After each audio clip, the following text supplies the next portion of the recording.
hay lâu à cắn phệ cắn nuôi khi khanghu lẩu đô na khanghu lộ tụ rỗng người ngoài năng tôi ạ khanghu vài tụ nghe lộ tuấn chỉ bọc thôi ông lâu tết mấy bây giờ tục set the sad story begins.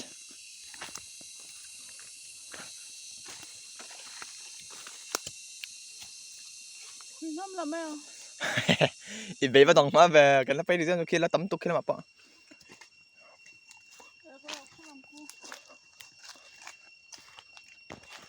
don't bay đồng okay because khi cần một cái lúc khi thì lại khi đang đi lang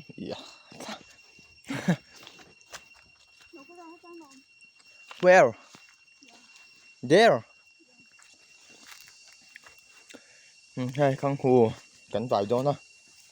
nghe cắn lộ đô nó thì tục cắn xịt đô nó là cắn nút tất cả nó sinh ra xỉ lại video của nó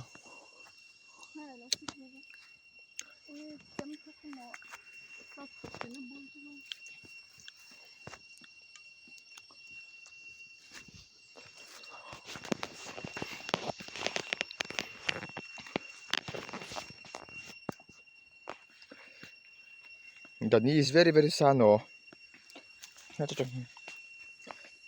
khanghu vài thiam đi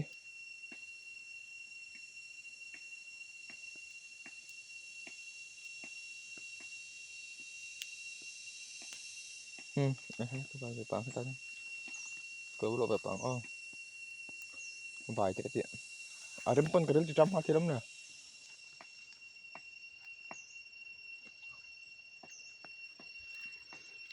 này khanghu the khanghus the hus anti kan ya aya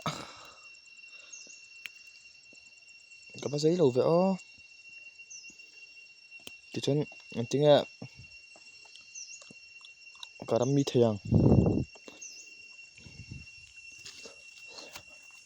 ý rồi xịt tắm tụi em lâu đã hôm rồi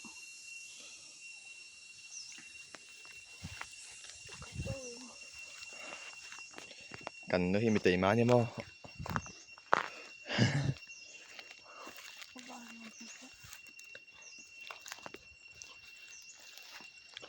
tôi nạ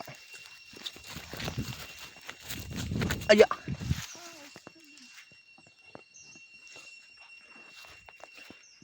sạc đầm gió ngăn làng đi bỏ sạc cho cọp này chú bạn cắn là tỏ là bằng đi sợ em